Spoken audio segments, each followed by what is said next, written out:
De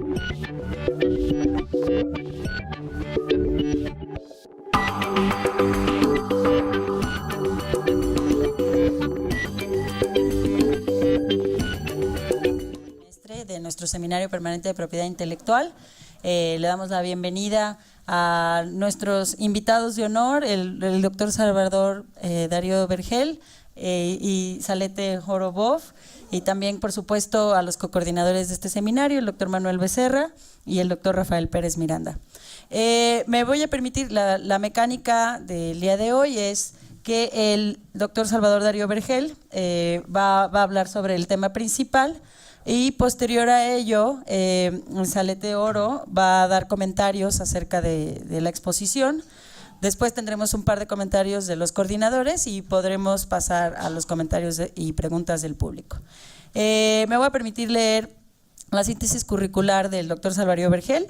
Él es abogado egresado de la Universidad Nacional del Litoral, doctor en Ciencias Jurídicas y Sociales por la misma universidad, es profesor emérito de la Universidad de Buenos Aires, miembro de la Comisión Postdoctorado de la Facultad de Derecho, ex profesor titular consulto de Derecho Comercial y Derecho Económico de la Facultad de Derecho de la Universidad de Buenos Aires, exdirector y actual investigador principal del Centro Interdisciplinario de Derecho Industrial y Económico de la Facultad de Derecho de la UBA, director del Instituto de Derecho Industrial del Colegio Público de Abogados, exdirector del Departamento de Derecho Económico y Empresarial de la Facultad de Derecho y Ciencias Sociales, ex miembro de la Comisión de Doctorado de la Facultad de Derecho, miembro de la comisión creada por decreto para proponer el proyecto de ley referido de conciliación y arbitraje en conflictos de intereses civiles y comerciales,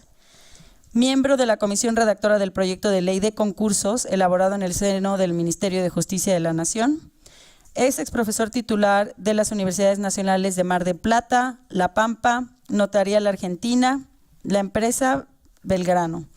También es expresidente del Superior Tribunal de Justicia de la provincia de La Pampa. Le damos las gracias por acompañarnos hoy y le dejo la palabra. Muchas gracias.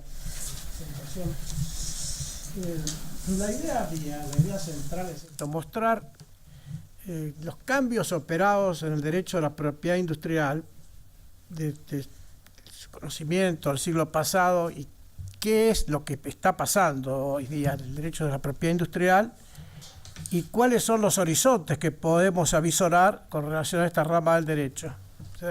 Entonces, más que una exposición sobre temas ya estudiados, es una propuesta de diálogo entre los componentes de la mesa y después entre los componentes del seminario sobre esta temática.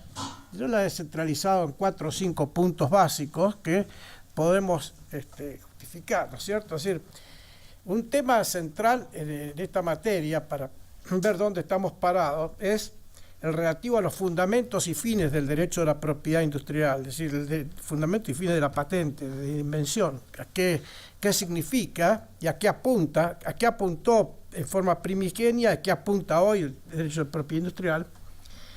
El tema de los cambios en los actores centrales en esta materia, la internacionalización y la mercantilización del derecho de la propiedad industrial, las nuevas ramas que se han incorporado, qué influencia tienen sobre la propia disciplina de la propiedad industrial, en sentido para caracterizarla y para modificar determinados aspectos, la pérdida de la calidad de las patentes de invención y el creciente número de patentes de invención otorgadas, que esto tiene una significación no solamente estadística, sino tiene una significación sobre los principios centrales que dominan la materia, la erosión de la tecnicidad en las patentes, donde ya el carácter técnico pasa a un segundo plano y se entra a trabajar sobre los principios centrales de la investigación científica, sobre la investigación básica,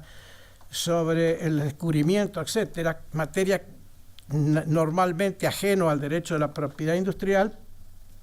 Y cuáles son los efectos que esto produce sobre la disciplina. Creo que nos encontramos ante un panorama bastante complejo, donde se aproxima mucho el derecho de la propiedad industrial a los temas de competencia y de política económica de los estados, y donde un derecho que nació siendo un derecho propio de cada uno de los estados, un derecho privado, hoy cada vez se ha convertido más en un derecho que los principios fundamentales están dominados a nivel universal por una serie de acuerdos, y que esto modifica sustancialmente también la situación dentro de los países, de los diversos países. Por ejemplo, un claro ejemplo es qué ha pasado en materia de patentabilidad de medicamentos, es decir, hasta la firma del acuerdo TRIPS, o sea, la TIC en castellano, muchos países, incluso Argentina, tenían la prohibición de patentar productos farmacéuticos, es decir, se priorizaba la salud pública por encima de los intereses privados que podía tener un inventor. Esto desapareció cuando se acuerda el acuerdo de los ACPIC, lo que dice que deberán otorgarse patentes en todas las ramas de la tecnología. Este es un imperativo, y este imperativo afecta indudablemente a los ciudadanos de esos países que antes tenían esa protección y que ahora no la tienen más. Entonces, este es un ejemplo de lo que significa la profundización de esto.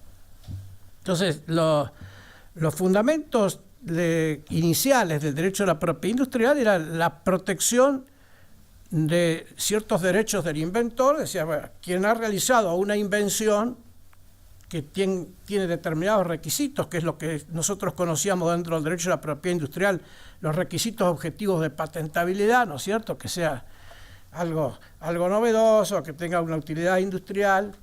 Esto se ha modificado sustancialmente, es decir,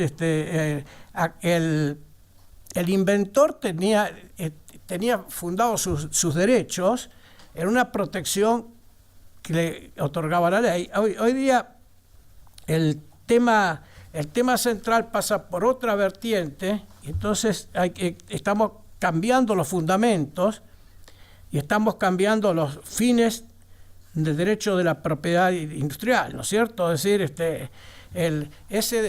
esa intención de proteger un interés público, que es priorizar en determinada forma el progreso técnico. Es decir, se partía de la base que si se le daba al inventor la posibilidad de hacer pública su invención, esto iba a redundar en un beneficio general de la sociedad. Esto un poco está desapareciendo, y tal vez vamos a ver que el tema de la propiedad industrial pasa por la protección de otro tipo de intereses. Entonces acá en los fundamentos y en los fines hay cambios que son muy importantes tomar en consideración, porque si seguimos hablando sobre los principios jurídicos y las construcciones dogmáticas que se hicieron en torno a la propiedad industrial en sus comienzos, estamos hablando de una cosa distinta a lo que hoy sucede en la realidad de los hechos. Un tema importante a tomar es el tema de quiénes son los actores centrales en el tema de la propiedad industrial. O sea, no cabía duda, cuando un poco empezó a elaborarse esta rama del derecho, que el actor principal era el inventor. Es decir, había una protección a los derechos del inventor, había un acuerdo entre el inventor y la sociedad, donde el inventor ofrecía el fruto de su invento y la sociedad lo retribuía dándole una determinada ventaja económica, un monopolio a explotar esa invención durante un determinado periodo de tiempo. Esto ha pasado a un segundo plano. Hoy día, como actor central, es el inversor. Es decir, ya el inventor pasó a un segundo plano. Lo que interesa es quién realiza la invención y qué derechos tiene la invención. Entonces, acá tenemos como actor central también el mundo de la empresa. Es decir, si la empresa trata de obtener mediante el resultado de una patente una determinada ventaja económica, ya el inventor pasa a un segundo grado. es decir, queda desplazado. La mayor parte de las leyes nacionales en esta materia establecen la posibilidad de que la patente sea acordada a la empresa donde se realiza la invención, ¿no es cierto? Y no, el inventor tendrá un derecho, un cierto derecho espiritual como para ser mencionado como autor de la invención, pero desde el punto de vista económico y desde el punto de vista de las ventajas que esto importa, lo que pasa a primer plano es la empresa donde se realizó esa invención. Entonces, este es un tema que tenemos que también tomarlo muy en cuenta, es decir, porque la empresa no tiene las mismas finalidades y los mismos propósitos que el inventor individual. El inventor individual trabaja, investiga, y fruto de su investigación, si es un fruto técnico, puede patentar ese fruto técnico.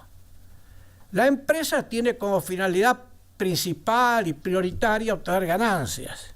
Esto es lo que preside, entonces es muy distinta, es decir, la finalidad que puede perseguir a nivel individual el inventor con la finalidad que en los hechos persigue la empresa. Entonces, a la empresa puede interesarle que se explote la invención. Entonces, claramente decir, bueno, se ha logrado la invención de una determinada, o la aplicación de una determinada molécula en la industria químico-farmacéutica, la empresa puede tener interés que se explote. O puede tener un interés distinto, que no se explote. Simplemente gozar del privilegio que otorga la patente para evitar la competencia, pero desde el punto de vista social, esto no es suficiente. Es decir, esto debe ser explotado en beneficio de la sociedad. Si la empresa se reserva el derecho de no explotarlo, obtiene la patente y simplemente durante el periodo de vigencia de la patente queda esto sin explotar porque hay otras finalidades que son prioritarias para la empresa, esto prevalece y esto distorsiona absolutamente todo el sistema de la propiedad industrial. Esto hay que tomarlo muy en consideración porque no podemos seguir pensando en la primacía de los derechos del inventor. O sea, acá está fundamentalmente la primacía de los derechos de la empresa. Hoy las patentes que tienen alguna utilidad en la industria y en el comercio pertenecen a las empresas, no pertenecen a individuos particulares. O el individuo particular, el inventor, obtuvo ese invento dentro de la dinámica de la empresa al formar parte de un laboratorio dentro de la empresa, o de lo contrario, obtuvo por sí esa invención y al día siguiente se lo vendió a una empresa porque no lo puede explotar y la empresa le da mayores beneficios económicos. Pero del punto de vista de la sociedad en general, que una patente se explote o no se explote, o que sirva para bloquear la competencia, tiene resultados y tiene consecuencias relevantes que hay que tomarlo en consideración en una nueva formulación del derecho de la propiedad industrial. Si no estamos hablando cosas distintas. Otro tema de los que quiero presentar un poco para debatir es lo vinculado con la internacionalización y la mercantilización del derecho a la propiedad industrial. Es decir, nosotros habíamos visto que en definitiva el derecho de propiedad industrial es un derecho particular vinculado con diversos países. Cada país tenía los beneficios de determinar qué es patentable, qué no es patentable, en qué circunstancias se puede patentar, etc. Hoy día estos temas han sido relegados a un segundo plano. Es decir, la primacía del acuerdo del TRIPS y los otros acuerdos internacionales muestran cada vez más la internacionalización del derecho a la propiedad industrial y entonces en esa internacionalización tenemos que determinar la situación de los países desarrollados y los países subdesarrollados, que no son intereses convergentes, hay intereses que son contrapuestos y en definitiva cuando se sancionó el acuerdo TRIPS y otros acuerdos posteriores, lo que denominaron TRIPS Plus, lo que se determina es el interés, lo que prima es el interés particular de las grandes potencias económicas sobre los países subdesarrollados. Y este es un tema también que debe interesar en un estudio serio sobre la propiedad industrial. De lo contrario, también hablamos un idioma distinto y no sabemos a dónde puede conducir. Ese es un tema fundamental. Otro tema importante es el vinculado con la incorporación de nuevas ramas al derecho a la propiedad industrial. Es decir, el derecho a la propiedad industrial básicamente un poco trabajaba sobre la base de invenciones técnicas que tenían alguna posibilidad de aplicación concreta en la industria, comercio, etcétera. Cada vez más fue orientándose el derecho a la propiedad industrial hacia ramas distintas, es decir, fueron incorporando en primer lugar las ramas vinculadas con la biotecnología. Yo decía ayer, les recordaba, que la materia viva o lo vinculado con materia viva estaba excluido del derecho a la propiedad industrial, estaba bastante avanzado el siglo pasado, ¿cierto? Es decir, era suficiente mencionar de que una invención se relacionaba con materia viva para que las oficinas de patente desestimaran la pretensión de otorgar una patente. Si esto no es inventable, entonces hay jurisprudencia de países europeos reiterada, esto casi no entraba en discusión. Hoy día, en el tema de biotecnología hay una serie de pseudo-invenciones que están vinculadas con la materia viva, con el funcionamiento de la materia viva, con la estructura de la materia viva, y entonces entra un poco el debate, saber qué es lo inventado. Es decir, ¿se puede inventar un microorganismo? ¿Se puede inventar una célula? ¿Se puede inventar un componente de una célula? Entonces entramos en un terreno bastante también serio, es decir, esta incorporación de nuevas ramas no es gratuita, lleva un poco a la destrucción del derecho a la propiedad industrial, es decir, donde entramos, donde ya no se protegen las invenciones solamente, sino que se protegen principios de ciencia básica y se protegen descubrimientos. Entonces, toda una mezcla de cosas que también tenemos que diferenciar para ver a dónde está apuntando hoy día el derecho de la propiedad industrial. Entonces, central, yo le mencionaba ayer algunos casos recientes. Por ejemplo, hay un aporte de ciencia básica que es central, que en este momento es motivo de gran discusión a nivel mundial, a nivel científico, que es el vinculado con el CRISPR, el denominado CRISPR-Cas, que es la posibilidad de modificar, ¿no es cierto?, la composición genética mediante la utilización de microorganismos en un proceso muy interesante, complejo de por sí, que ya ha aportado en medicina, ya ha aportado en materia vegetal y en materia animal, ha hecho aportes centrales, ¿no es cierto? Entonces, apenas apareció esto, que es un principio de ciencia básica, también comenzó la lucha de patentes en Europa, en Estados Unidos, a quién le pertenece la patente, pero primero que debemos determinar qué es esto. ¿Es un invento lo que han aportado las autoras que en forma primigenia agregaron al CRISPR?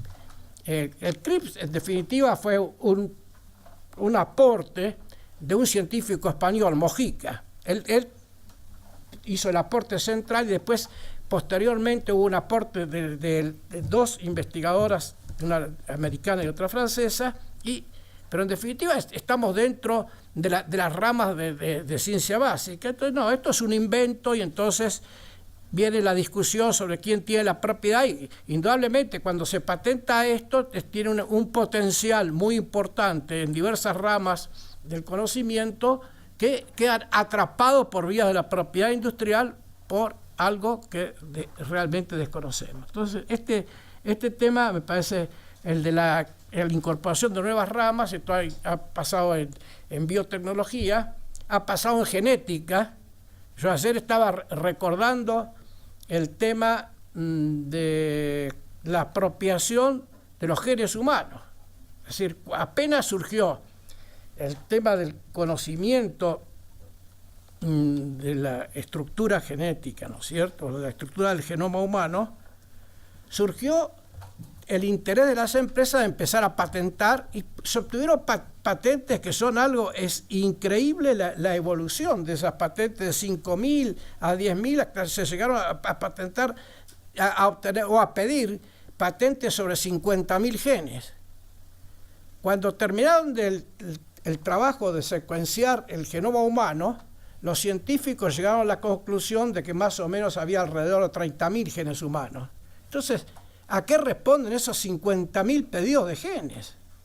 ¿De qué genes estamos hablando? Estamos destruyendo la propia ciencia para conformar intereses económicos que preveían las empresas que podían gozar en un futuro próximo. Tampoco sabían para qué se patentaban eso, del punto de vista económico, pero por las dudas había que patentar y obtener ese beneficio económico, y esto también demuestra un poco la apropiación del derecho a la propiedad industrial por parte del mundo empresario, del mundo económico, etcétera, etcétera, que es un tema entonces que no puede ser dejado de lado en un serio debate sobre la actualidad del derecho a la propiedad industrial. No podemos seguir nosotros con los textos anteriores viendo qué es y repitiendo de que la invención debe ser nueva, debe ser, etcétera, etcétera, cuando vemos en los hechos qué está pasando en los hechos con las patentes y qué está pasando con el derecho a la propiedad industrial.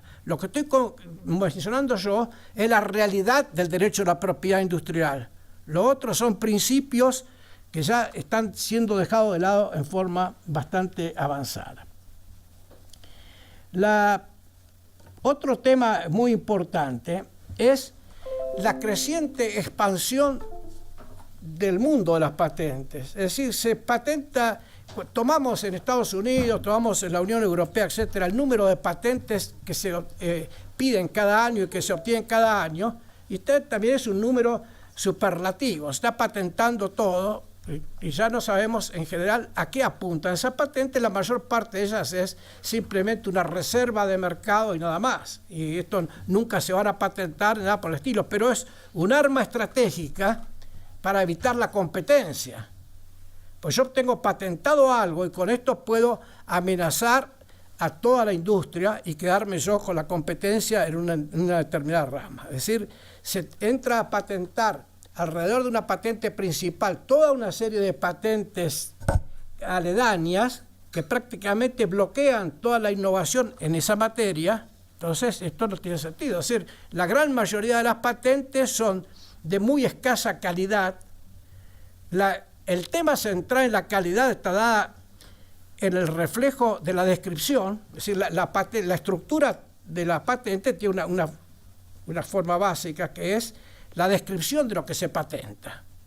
Esa descripción normalmente, ustedes tomaban una patente de hace 50 años y ahora hay una descripción de una página, 2 páginas, simplemente se describía cuál es la esencia de lo que había hecho.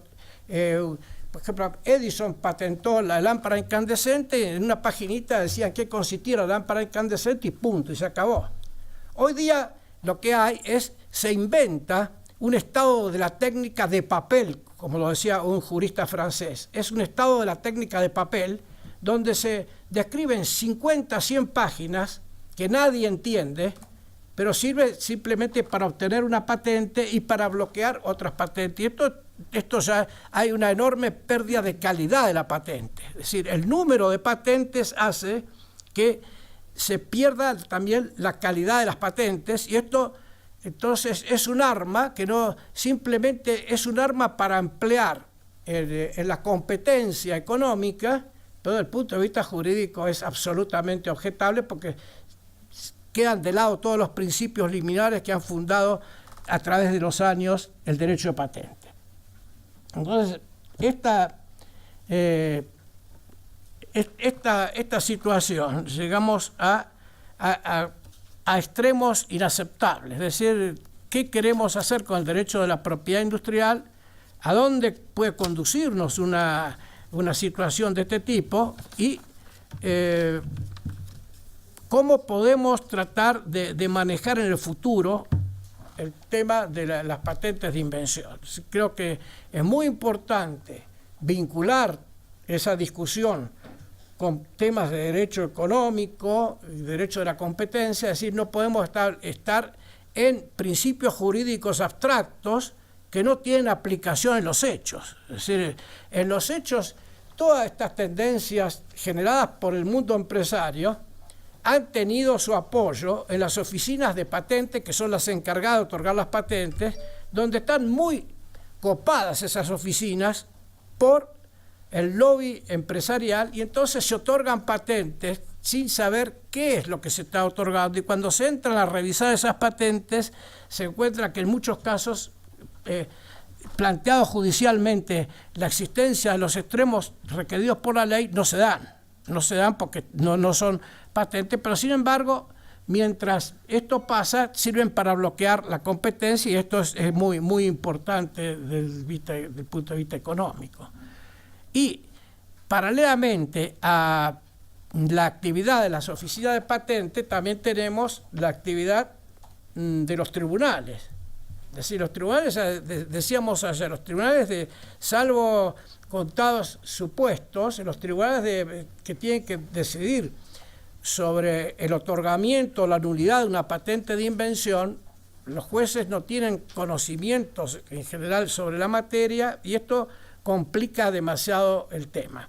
Y cuando tienen conocimientos los jueces del tema, porque están muy bien asesorados, sus conclusiones llegan a situaciones extremas. Yo mencionaba ayer lo que había pasado con la sentencia de la Corte Suprema de los Estados Unidos cuando se trató el tema de la patentabilidad de los genes, en el caso de 2 genes vinculados con el cáncer de mama, y es increíble la resolución de la Corte Suprema diciendo que realmente esto importa una invención, una cosa totalmente absurda, donde en ese juicio, el propio Estado norteamericano se hizo parte y dijo claramente, vean, las patentes no es solamente para determinar los derechos de quien los solicita, sino fundamentalmente están para determinar las esferas de libertad que quedan fuera del derecho de patentes. Este es su tema central. Es decir, la patente está bloqueando la esfera central de libertad que dispone cada ciudadano para poder trabajar y ejercer la industria lícita. Si ese bloqueo es irreal, ¿no es cierto? Estamos entonces bloqueando ramas del conocimiento, estamos bloqueando el futuro de la investigación científica con bases totalmente insustentables. Creo que esto justifica, sí, dicho en términos muy, muy rápidos, pero creo que esto justifica que entremos en un debate serio sobre el futuro del derecho a la propiedad industrial. ¿Qué está pasando y qué podemos visualizar con relación al futuro de la propiedad industrial? Esa es mi intervención. Gracias.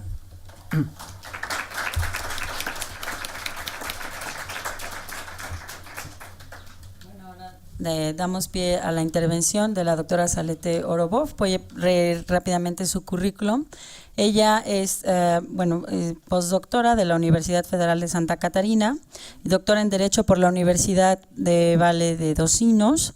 Tiene experiencia como docente en graduación y en nivel graduación y posgrado, como coordinadora del curso de licenciatura, sería en este caso posgrado, maestría y maestría en Derecho.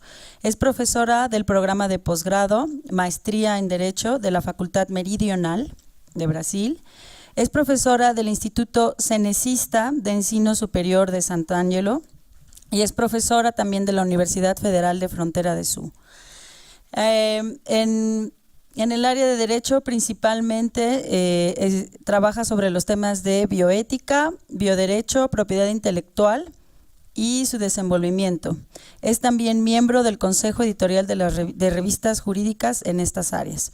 Le damos las gracias y esperamos su intervención. Buenas tardes. Buenas noches. Buenas tardes.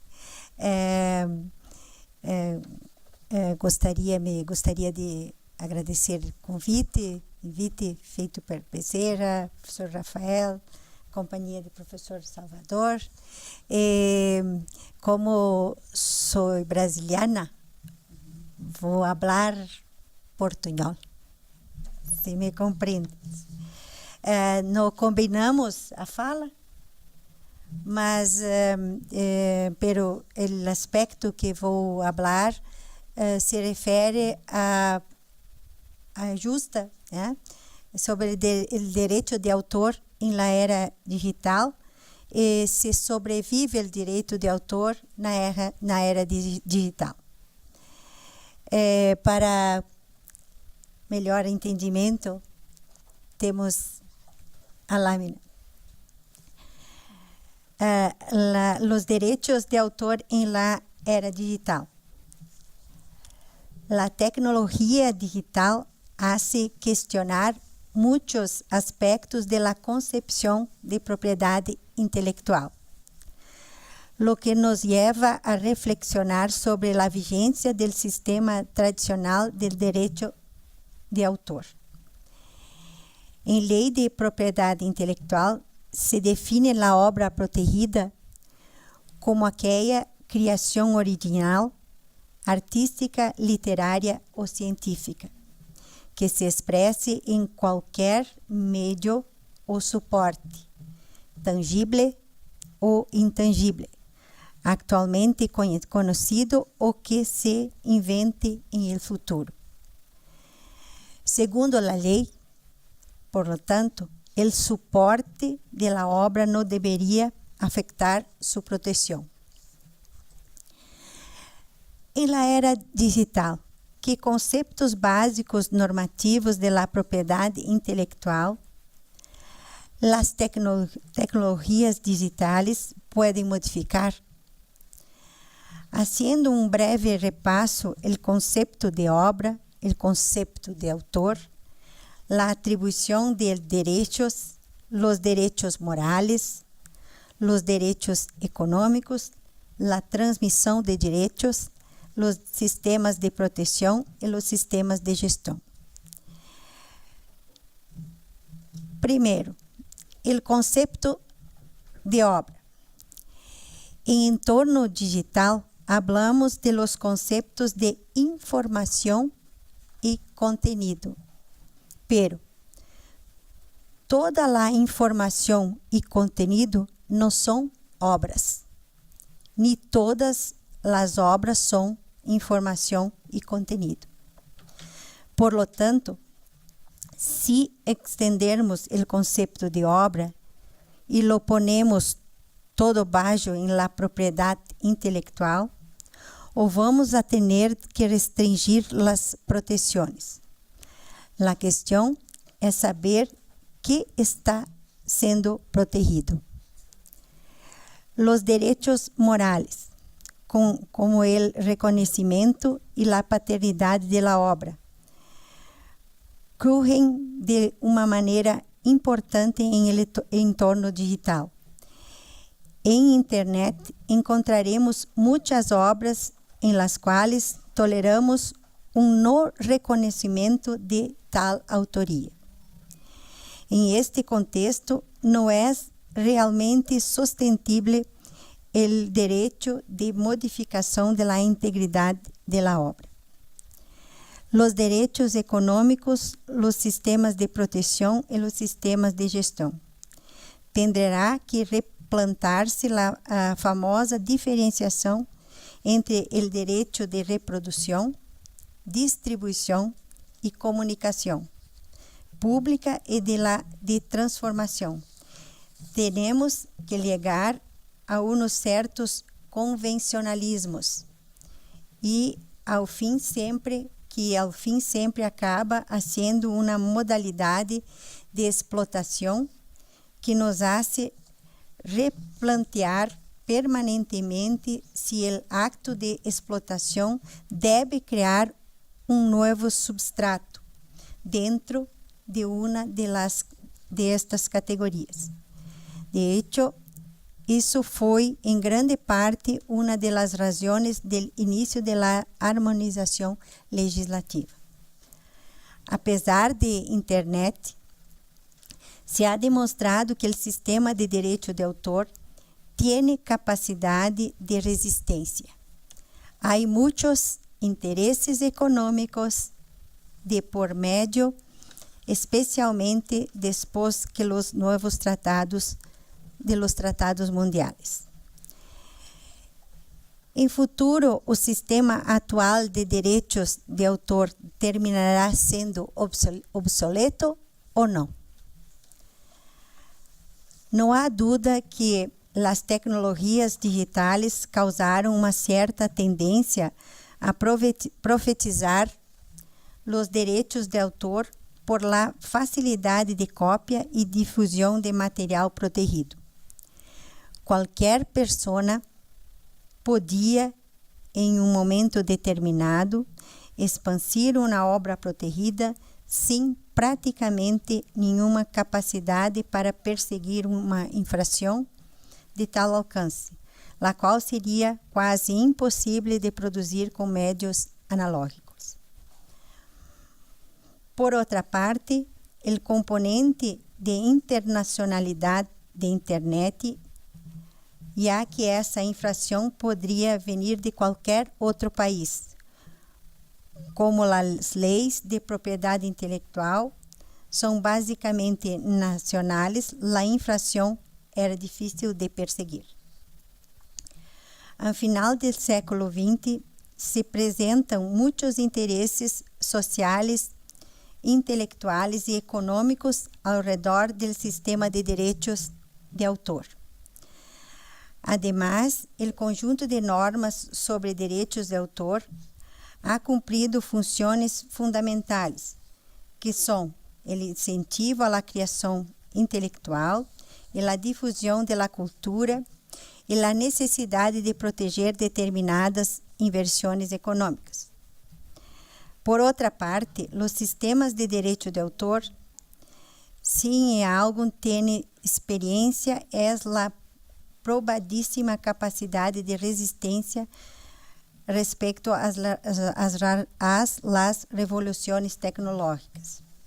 Havia quem dizia que a revolução multimédia era a menor que as revoluções que habría tenido que digerir o sistema de direitos de autor, se la comparávamos com as tipologias de obras que se han incorporado à propriedade intelectual.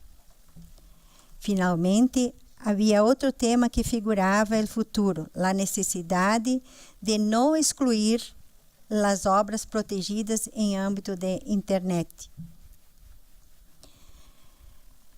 Porque assim fuera, se assim fuera, se debilitaria de uma forma profunda o desenvolvimento de la chamada sociedade de la informação. Esse consenso geral de manter em determinada extensão o sistema de direitos de autor já se plasmava em los tratados de la OMP. Se deve considerar também que a globalidade do mundo digital, unido ao caráter imaterial de los direitos de autor, nos tornou vulneráveis em internet e redes digitais, aunque abriu mercados que permitem a comercialização mundial com uma facilidade antes impensada e que encontra sua maior expressão em el streaming.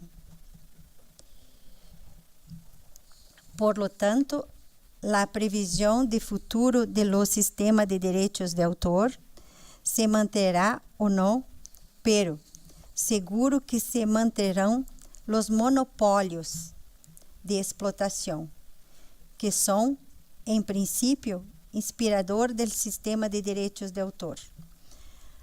Os beneficiários desse monopólio real e exclusivo de explotação, desde logo, vão a intentar mantê-los. A própria eleição de los consumidores, o grado de tolerância social, a respeito a determinadas infrações e o preço da utilização lícita também são temas que podem influir, assim como a efetividade dos modelos de gestão. É necessário uma adaptação de conteúdos e, por outro lado, a capacidade de desplazar o centro de gravidade do sistema. Também regular as relações entre autores e empresários, professores, produtores e editores, que são o centro do sistema, pero donde radica realmente a problemática do direito de autor é em la relação entre titulares de direitos e usuários. Em consequência, parece razoável que empecemos a reflexionar sobre se também devemos ou não modificar o marco jurídico que regula as relações generadas por todo este processo. Por lo tanto, em la medida em que o marco normativo seja capaz de evolucionar com a realidade, se manterá. Obrigada. Graças.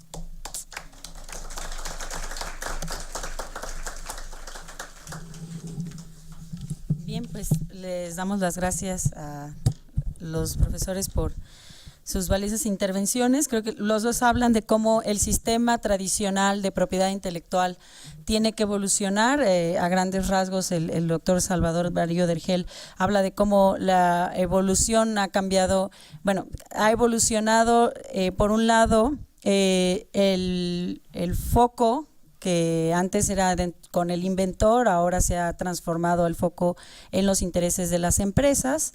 Nos refiere una gran cantidad de ejemplos respecto a ello. Y también, bueno, la doctora Salete Orobov habla también de cómo el sistema tradicional de protección en materia de derechos de autor se ha transformado dentro de la era digital y, bueno, que como el soporte específicamente en Internet y la forma de protección ha cambiado, porque el soporte de las obras en sí es el que ha cambiado también, ¿no? Y bueno, a mí me llama o me quedo mucho con esta frase de ella de que tenemos que tener una apertura, una tolerancia tal vez a las infracciones en general, ¿no? Como por parte de los autores. Bueno, les doy muchas gracias y les doy la palabra, ya sé, no sé, el doctor Manuel o el doctor Rafael, si gustan hacer algunos comentarios.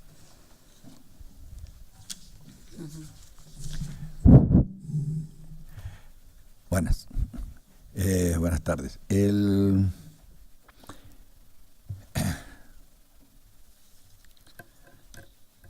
Bueno, no es fácil. Comenzando por lo que comenzabas, Salvador, hay algunos puntos que no se han tocado de qué generó el ADPIC, ¿no? Porque sí es cierto que lo primero que generó el ADPIC es los países no tienen derecho a decidir, ¿no?, qué es lo que se puede patentar o no. Todo se tiene que poder patentar.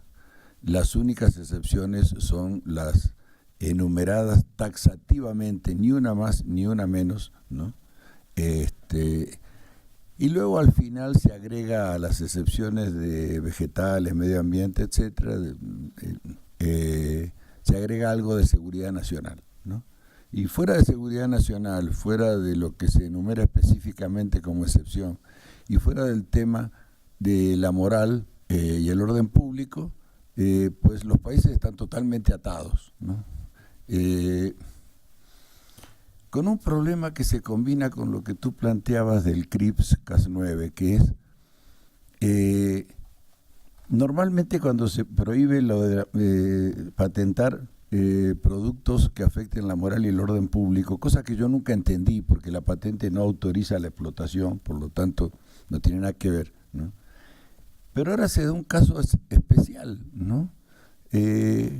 Muchas veces hemos hablado, Salvador, sobre el tema de la directiva europea, ¿no?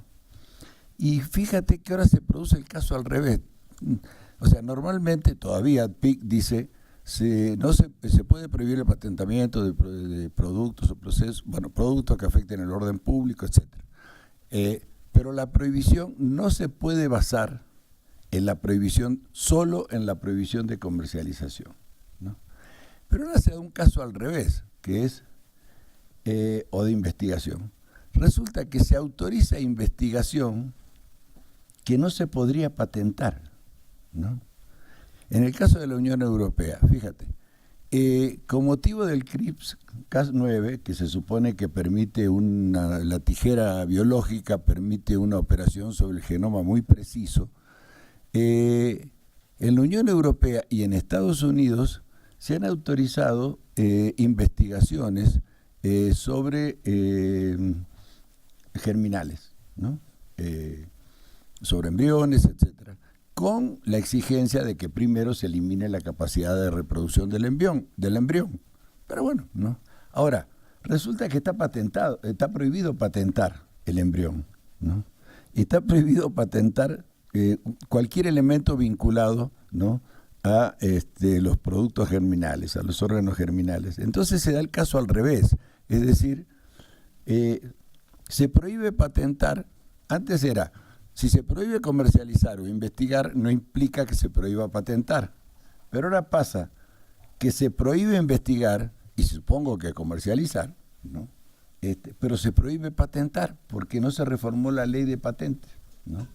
Y sigue en la directiva sobre patentes biotecnológicas de la Unión Europea, sigue la prohibición de patentar cualquier cosa vinculada al embrión o a los productos germinales. Entonces, ese es un tema que creo que va a haber que ver. Otro tema es que se eliminó la posibilidad, que tampoco lo veo muy tratado, que es efectivamente ADPIC, pero además el acuerdo MIC y los capítulos sobre inversión, es decir, el acuerdo sobre medidas sobre inversión vinculada al comercio de la OMC y los capítulos de inversión, llevaron a la derogación de todas las leyes de transferencia de tecnología, ¿no? Porque al prohibirse que se le aplique a una inversión condiciones de desempeño, ¿no?, tú ya no puedes exigir o regular la posibilidad de otorgar licencias, ¿no?, en la medida que la licencia es una inversión, ¿no? Lo cual ha facilitado mucho la evasión de impuestos, ¿no? Y el otro tema es el uso, ¿no? Es decir, si yo tengo una patente puedo prohibir el uso, ¿no? Ahora, pongámonos en un caso. Se modifica genéticamente, se incorporan células madre modificadas genéticamente en la sangre de alguien, ¿no? Entonces esa persona,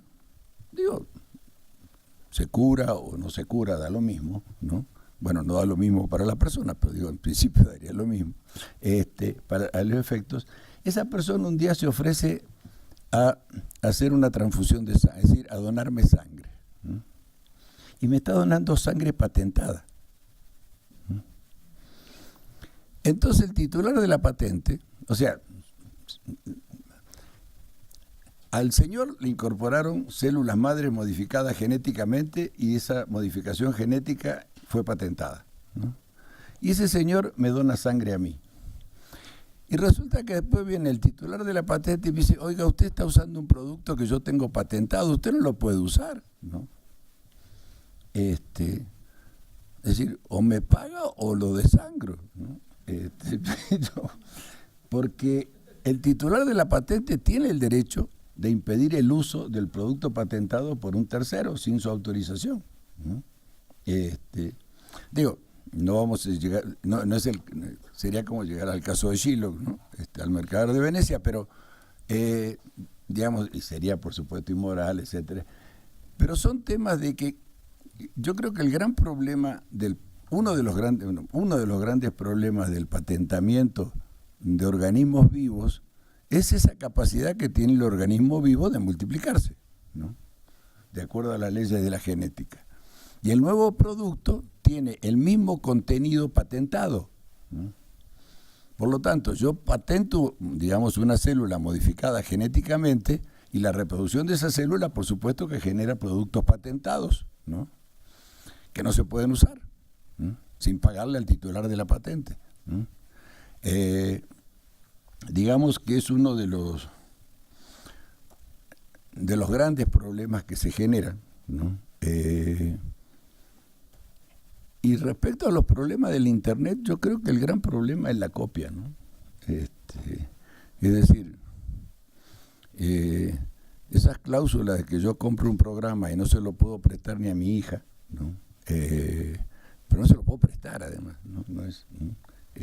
O sea, la base de la prohibición en propiedad intelectual, que era la comercialización, ya se eliminó en todo lo que hace a derechos de autor, ¿no?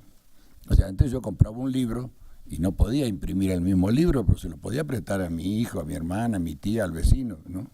Ahora resulta que no puedo, ¿no?, hacer la copia, ¿no? Pero tampoco puedo prestar para el uso, ¿no?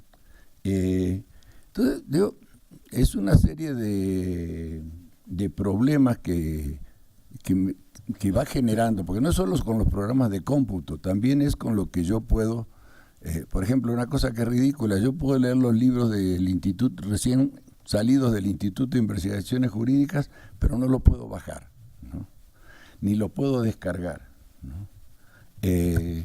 Entonces, hay una serie de problemas generados por las nuevas tecnologías que sí, bueno, un amigo que ha estado acá en este instituto exponiendo en alguna oportunidad, un amigo común, Jorge Kors, decía, en definitiva, habría que ser un derecho de la propiedad industrial y otro derecho de la propiedad industrial para temas farmacéuticos y de salud, ¿no? Porque el gran problema que está generando, que está revolucionando los temas en este momento en gran medida son esos temas, ¿no? Digo, bueno, son los comentarios que quería hacer. Creo que tú querías que generáramos confusión y lo estamos lo estamos tratando de hacer. Bueno,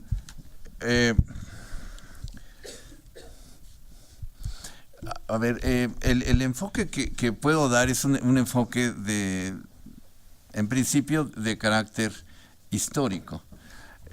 Todo lo que estamos viendo es indudable, se debe a un momento histórico en donde hay una revolución tecnológica. Eso estamos en la década de los 60, donde aparece la revolución en materia digital y de la tanto computación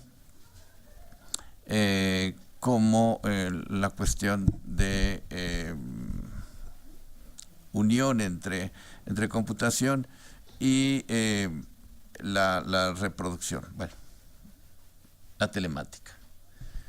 Y por otra parte, la revolución de carácter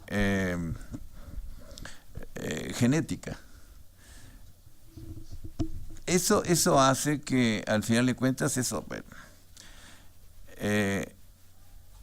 se le ponga mucha atención a lo que es el conocimiento, y el conocimiento como un valor en el mercado muy importante.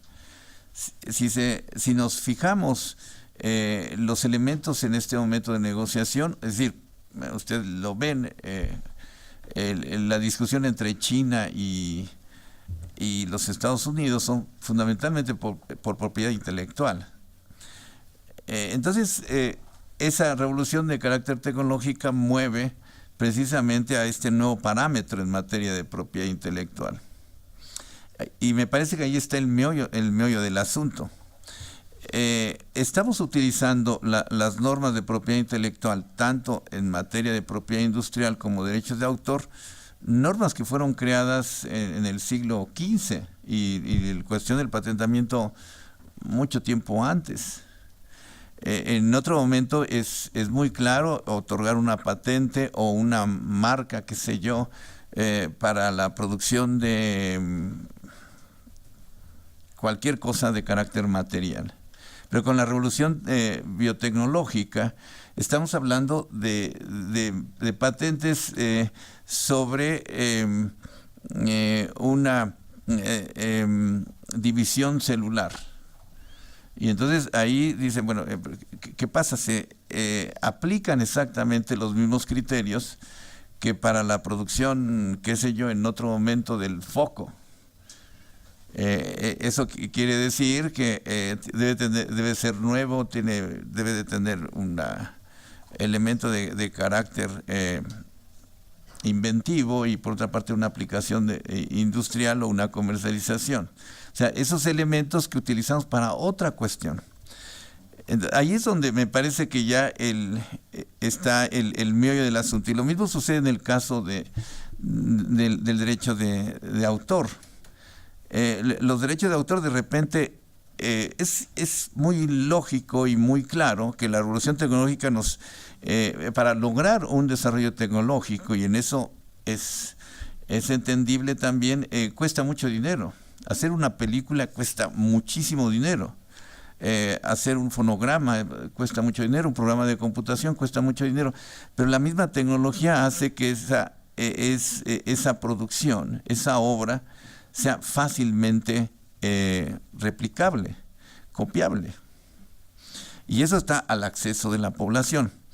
Entonces, si vemos eso, ¿por qué en principio, por qué nos asombramos? Si son parte del desarrollo tecnológico, y por otra parte, estamos aplicando reglas que no van de acuerdo a lo que tratamos de proteger, porque están hechos en otra idea, otra dimensión.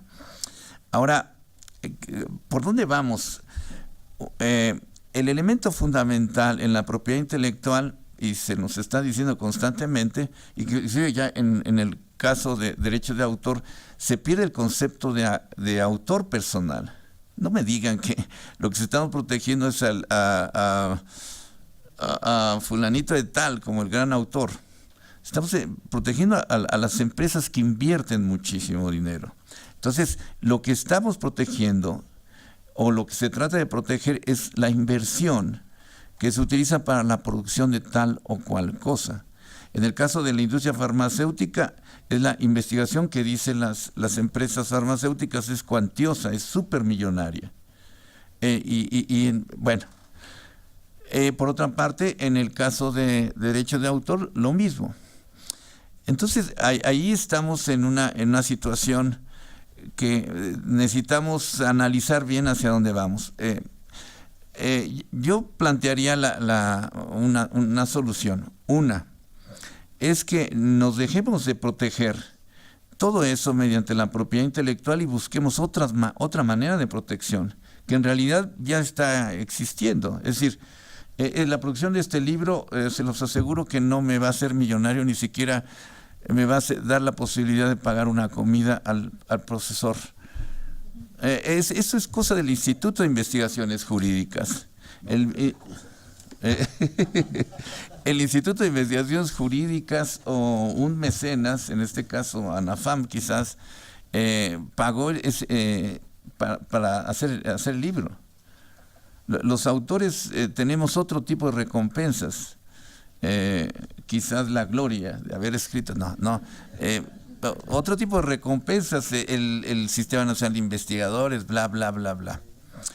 Entonces, tenemos que hacer encontrar precisamente eso que se llama recompensa a los autores. Hay un formulario impreso en la universidad para que cuando uno entregue un artículo, done los derechos de autor.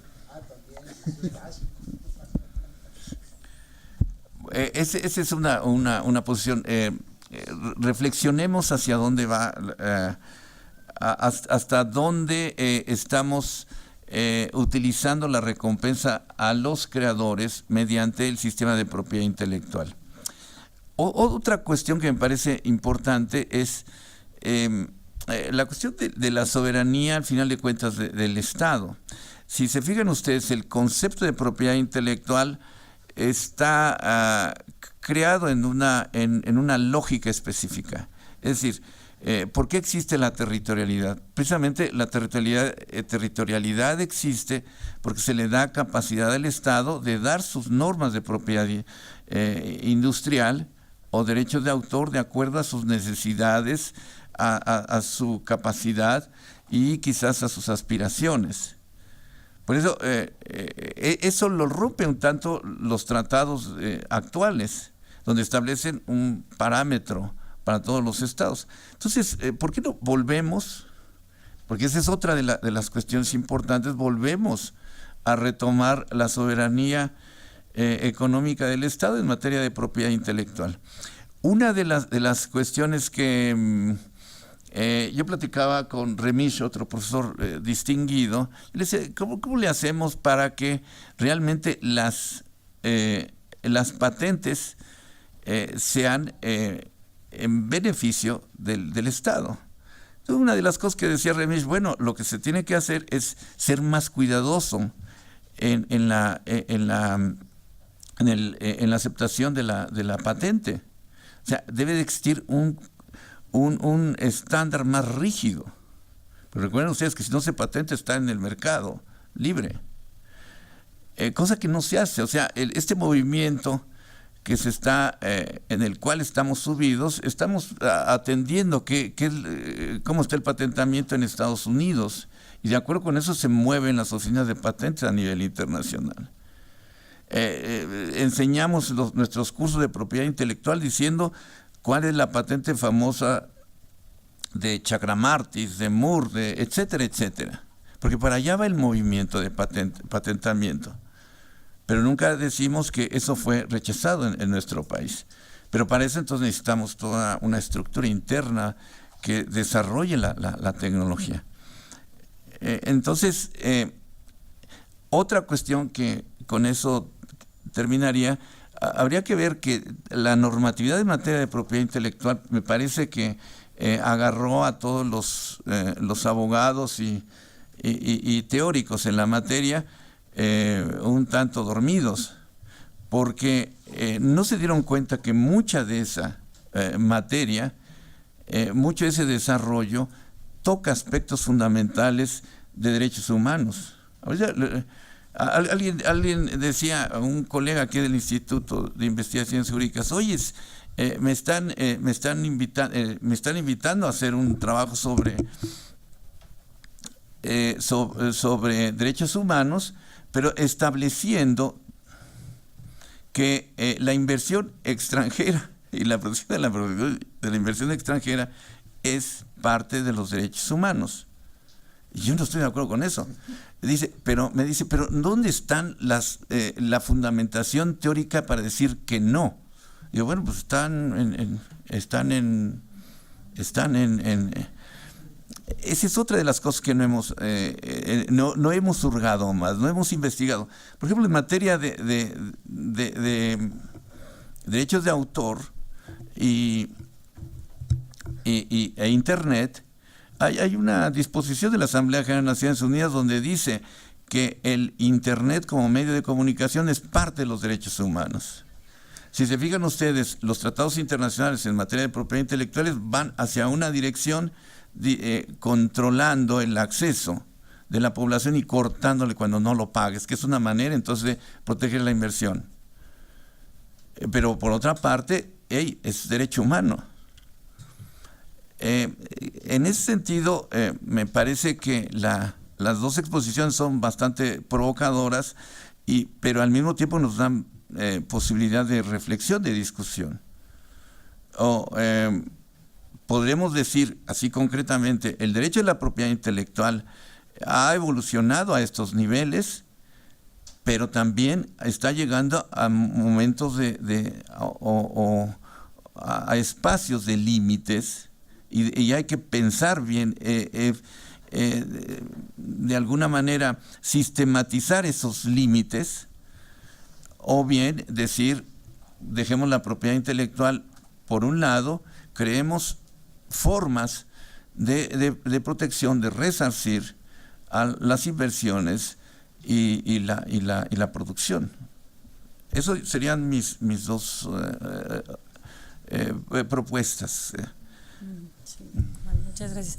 Si me permite reaccionar un poco a lo que dijo. Yo no sé si la solución específicamente sea como olvidar de todo a la propiedad intelectual, o más bien hacer que evolucionen estas mismas formas, ¿no? O sea, el hecho es, como ya lo planteaba el doctor Salvador, es que la forma tradicional de respetar, de tratar de hacer respetar al principal actor que antes era el inventor y que ahora el principal actor se está haciendo los inversionistas, nos ha orillado o nos está llevando a buscar digamos como el mercado por el mercado, sin tener en cuenta en sí la parte inventiva o la parte nueva o bueno, pues esta lo que era antes o lo que es lo tradicional de la invención en sí, ¿no?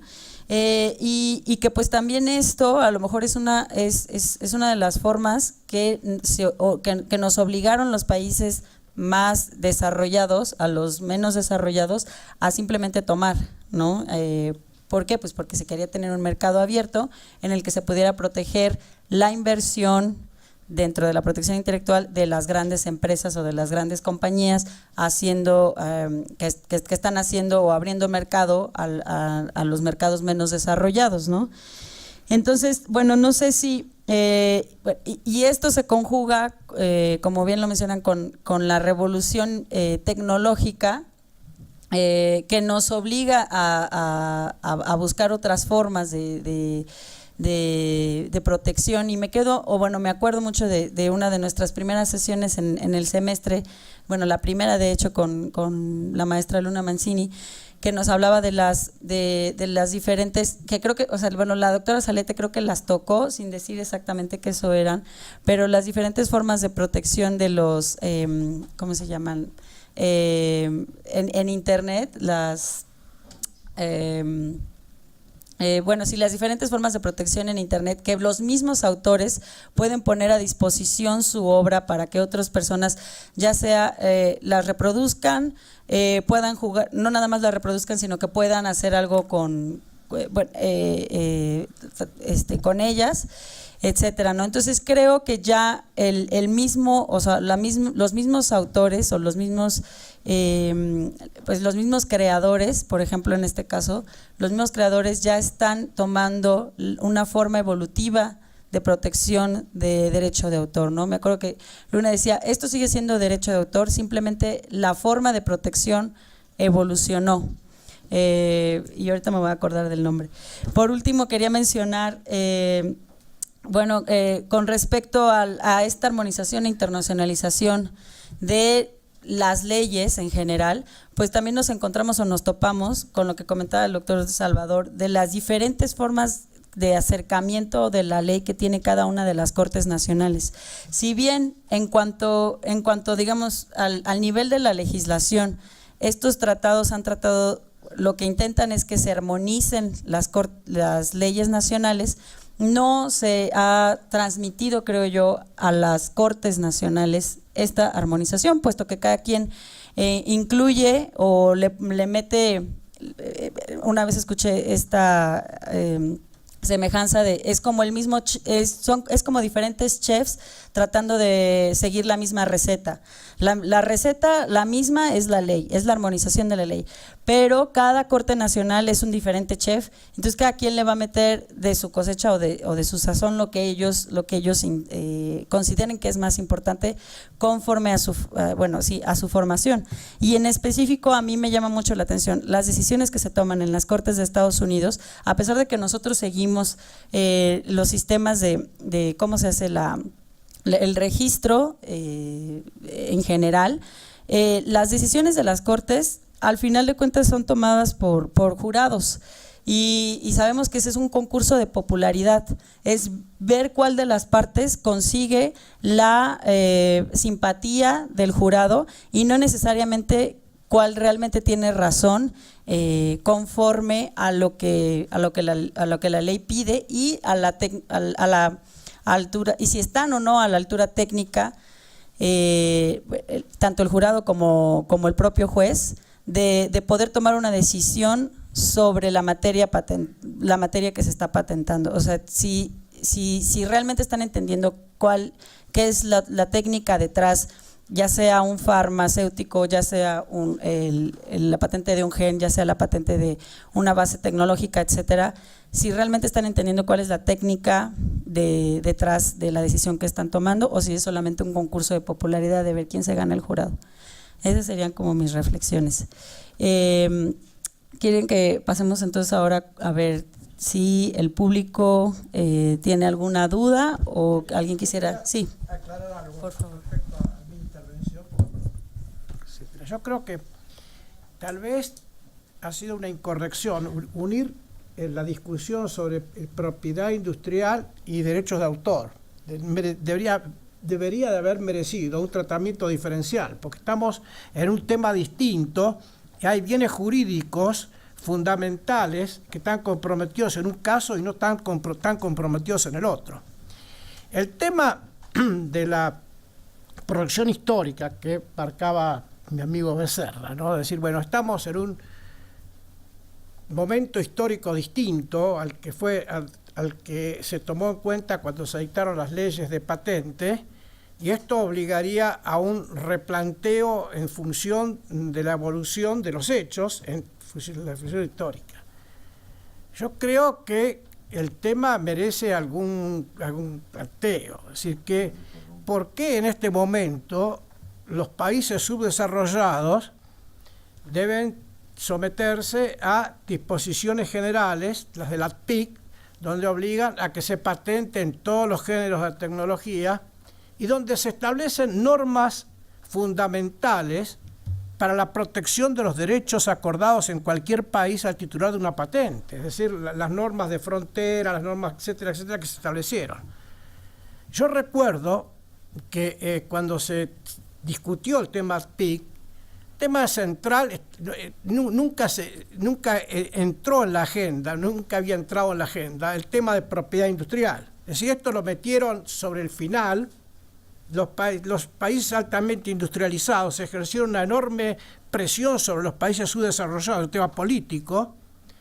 ¿Y en qué se determinó esto? Dijeron, muy bien, señores, vamos a sancionar esta norma, ¿cierto?, dando primacía a los derechos de propiedad industrial a nivel internacional, pero los países subdesarrollados van a tener el premio.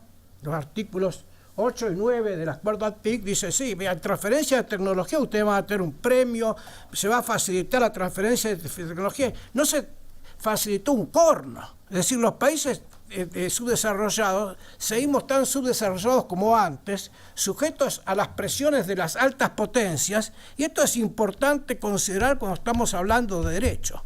El tema de la evolución histórica tiene algo que ver, pero no es fundamental en mi concepto. Es decir, acá el tema fundamental es que se pretende establecer un privilegio sobre el conocimiento y sobre la ciencia.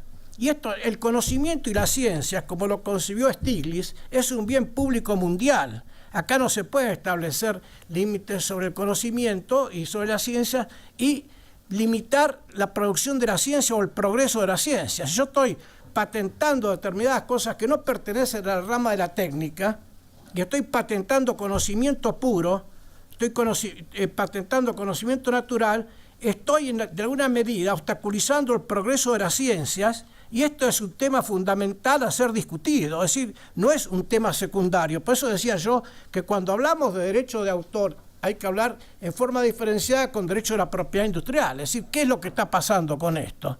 Es decir, ¿por qué estamos permitiendo, ¿cierto?, que se patenten genes, secuencias de genes, que se patenten microorganismos? Estamos en la locura total. Es decir, ¿cómo se va a patentar, como se sancionó en el caso de Chakrabarty, una simple modificación en una bacteria? Es decir, bueno, esto se trata de un nuevo ser, creado por el ingenio del hombre. El hombre no ha creado nunca ningún ser. Una simple cédula no puede ser creada por el ingenio del hombre. Esto claramente lo manifestó uno de los principales científicos que tenemos en Argentina, Coronblitt, en un trabajo, un libro que sacó sobre cédulas. Es decir, no es posible crear una cédula. Entonces, de ninguna manera es posible crear un organismo, y un organismo viviente. Esto estamos modificando la naturaleza y entonces nos apropiamos de un organismo viviente y estamos obstaculizando el progreso de la investigación científica. Esto hay que tomarlo muy en cuenta, discutirlo en profundidad, y esto sobrepasa enormemente la discusión de lo que es el régimen de la propiedad industrial. Es un tema de fundamental importancia, porque el tema, las leyes están sacando cosas que son ilógicas. Es decir, la directiva que mencionaba Rafael, la directiva europea sobre patentabilidad en biotecnología, dice que la protección se extiende, la protección dada a un producto biotecnológico se extiende a cualquier producto que lo tenga en el futuro, de cualquier manera, ¿cierto? Esto es un disparate absoluto, es decir, se extienden los derechos del titular, ¿cierto?, a creaciones naturales. Estamos creando también, en materia de vegetales, se está extendiendo el derecho del titular a una creación después natural. Es decir, yo planto una semilla y lo que se obtuvo de la plantación, que es un fruto natural, no, esto tiene que ser patentado y tiene el derecho de que tiene el producto. Entonces, un gran sabio francés, Axel Kahn, que dirige lo que puede ser el Instituto de Protección Agrícola del país, dice, con toda naturalidad, él razona no como jurista, sino como científico. Dice, vea, un maíz que tiene una enorme cantidad de genes que han sido tratados y modificados por obra de la naturaleza durante miles de años, ¿no es cierto?, llega a este momento y en un laboratorio se adicionan 2 genes o se modifican 2 genes y este laboratorio tiene derecho sobre ese maíz. Entonces, estamos en el campo de la locura. Es decir, realmente debemos tratar de un poco mencionar, decir, bueno, hay una creación, la industria gasta dinero en producir cosas, de acuerdo. La industria gasta dinero porque naturalmente conciben de que van a tener una ventaja, si no gastan dinero porque si nomás no son benefactores de la humanidad. Entonces, el tema creo que es central. Si queremos discutir este tema, tenemos que entrar un poco en la ubicación, qué es lo que está pasando en este nivel y qué es lo que debe pasar. Eso es lo que un poco quería reflexionar inicialmente en este tema, después podemos discutir un poco más allí. Gracias. Bueno, sí, adelante. Nada más en lo que llega el micrófono, a la figura que me referían son los Creative Commons. De derechos de autor en Internet. Adelante. Para el maestro Salvador Darío Vergel, y respecto a esta última reflexión que hace, me parece muy importante. Creo que uno de los principales temas de discusión de aquí en adelante o de unos 10 años para acá, justamente en el tema, vienen precisamente derivados de esta parte. Quisiera saber, dado este enfoque que nos acaba de compartir, desde su punto de vista, ¿dónde queda independientemente de la inversión de la industria, etcétera, dónde queda el trabajo de innovación del investigador que realiza durante 5 o 6 años, 10, 20 años, los que sean, una investigación sobre si bien es cierto, sobre por ejemplo, en materia de biotecnología, una cadena genética que es cierto, existe en el estado de la ciencia, que no tiene ninguna modificación, pero que con base en los estudios que realiza este científico, este especialista, se realiza alguna modificación que le produce beneficios mayores o que potencializa los efectos benéficos de esa cadena que ya era existente. Tomando como parte esta premisa de la propiedad industrial que protege la innovación, ¿no? Es decir, ¿dónde queda el trabajo de innovación de este investigador desde este punto de vista? Bueno, la investigación científica es libre, es decir, y los beneficios de la investigación científica son de orden general. Es decir, lo que se puede obtener el investigador es una creación técnica que es distinta a la científica. Si yo técnicamente produzco algo y este tiene algún beneficio, tengo derecho a la obtención de una patente. Pero si yo, como fruto de una investigación de laboratorio, llego a determinar de que tales genes tienen alguna influencia sobre tal enfermedad, esto es un beneficio general para toda la humanidad y no puedo pretender que esto se patente. Es decir, acá en el caso que yo les di, el caso en que en definitiva sancionó la Corte Suprema de los Estados Unidos en esos genes de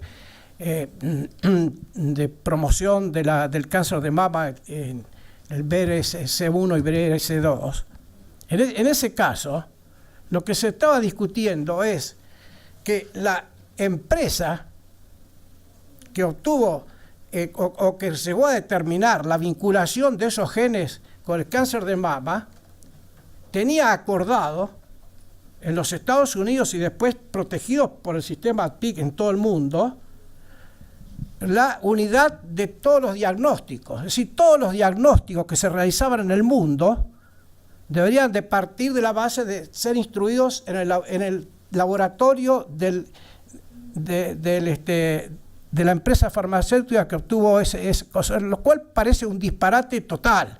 En Europa fue rechazado totalmente. En Estados Unidos lo que dice, sí, los fundamentos del fallo son ridículos. Yo lo comenté en 2 o 3 publicaciones, digo, esto no tiene pies ni cabeza en esto, ¿no es cierto? Es decir, ¿cuál es la posibilidad de que el laboratorio, porque dentro de una investigación se haya determinado esa vinculación, se haga dueño prácticamente de los genes y yo no puedo ni siquiera establecer un laboratorio para que se diagnostique eso, porque tengo que pagar derechos de autor a los Estados Unidos? Estamos en el campo de la locura. Yo creo, es decir, yo no niego que una auténtica invención tenga el beneficio de la propiedad industrial. Es decir, no estoy en la pared de enfrente ni soy un tirabomba, pero de todas formas creo que esto tiene un límite también. Lo que es la investigación científica tiene un límite y lo que es la creación técnica tiene otro límite.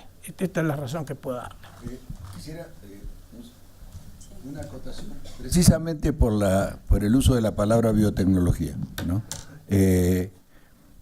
Que creo que es uno de los temas, que es, usamos biotecnología para todo, y una cosa es un físico y otra cosa es un ingeniero mecánico, ¿no?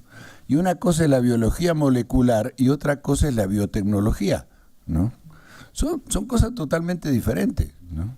Entonces, porque la biotecnología es la aplicación práctica de un conocimiento científico, ¿no? Sin embargo, de manera un poco tramposa, se usa permanentemente biotecnología, ¿no? Para muchos casos donde estamos haciendo referencia a biología molecular, ¿no?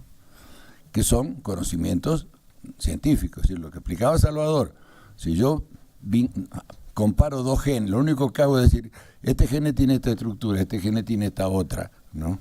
Y esta diferencia de los nucleótidos indican de que hay tendencia al cáncer de mama, Bueno, eso es biología molecular, no hay ninguna tecnología que le hayan aplicado especial para modificar, para hacer algo nuevo, además del que se trata de un organismo vivo, ¿no? Y lo que decía Salvador, o sea, me hiciste acordar lo que decía yo antes, que es, si la semilla tiene un gene modificado, ¿no? La planta está patentada, ¿no? Entonces, si yo tengo una, si a mí por transfusión me dan una célula, o sea, modificada genéticamente, yo estoy patentado. Claro, está prohibido patentar seres humanos, pero digo, un poco el ridículo es ese, ¿no? Con los organismos vivos, ¿no? ¿Por qué no pasamos al debate de junio? Sí. Creo que me interesa qué dice la gente. Hay que ir a hablar del doctor.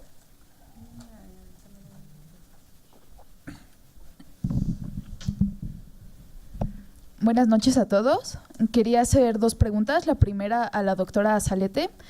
¿Qué opina de otorgarle derechos de propiedad intelectual a los robots que operan con inteligencia artificial? En el caso de que a esos robots se les dote de personalidad jurídica, como lo estamos viendo ahora en las nuevas perspectivas de la Unión Europea, ¿se cambiaría el concepto de autor y de inventor de manera tradicional y para todo el panel? ¿Conocen de algún caso que se haya llevado ante el órgano de solución de diferencias de la OMC respecto de la inversión extranjera en materia de patentes?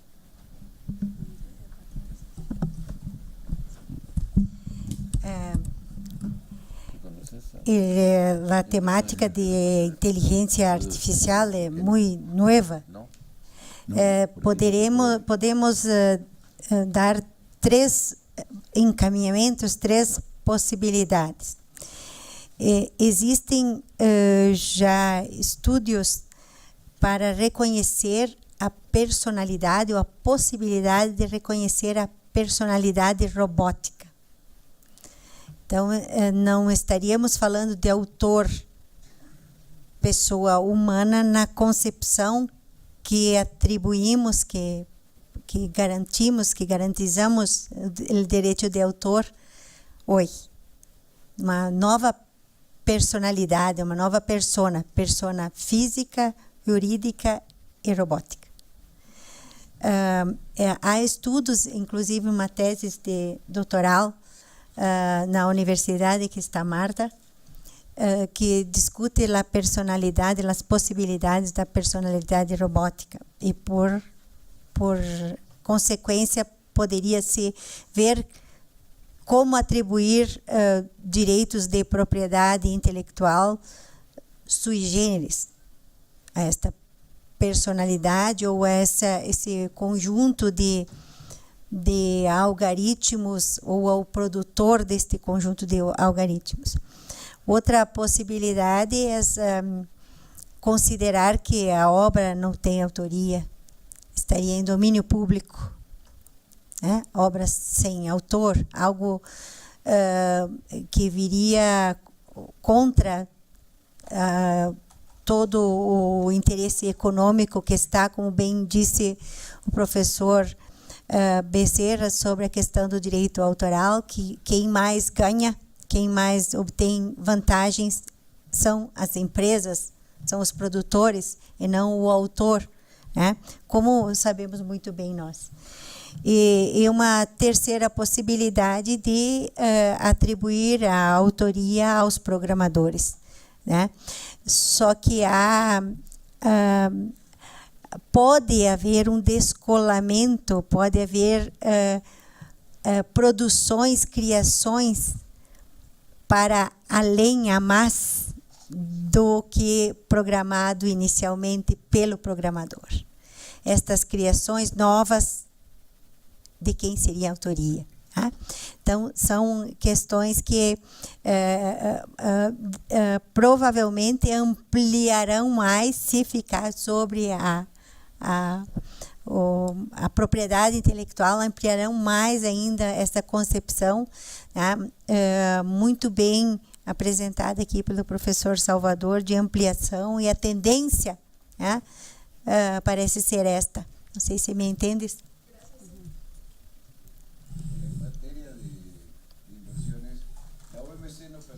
Demanda de un particular a un Estado.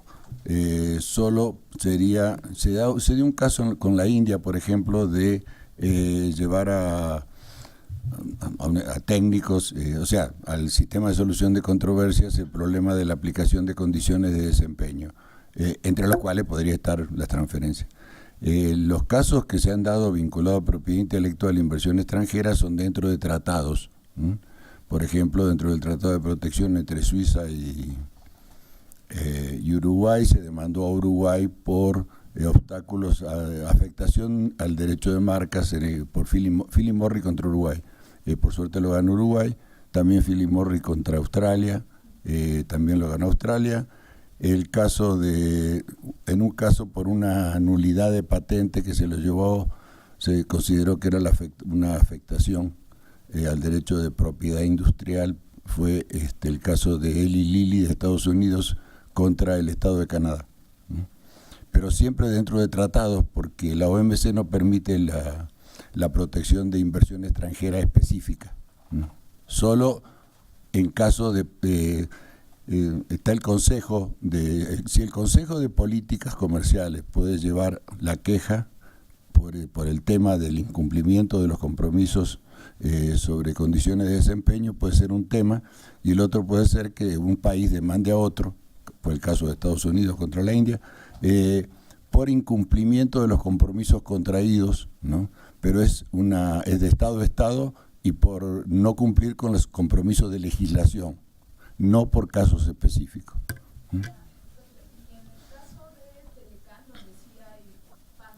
Ese fue el caso de Lilly contra Canadá, se hizo a través del Telecan.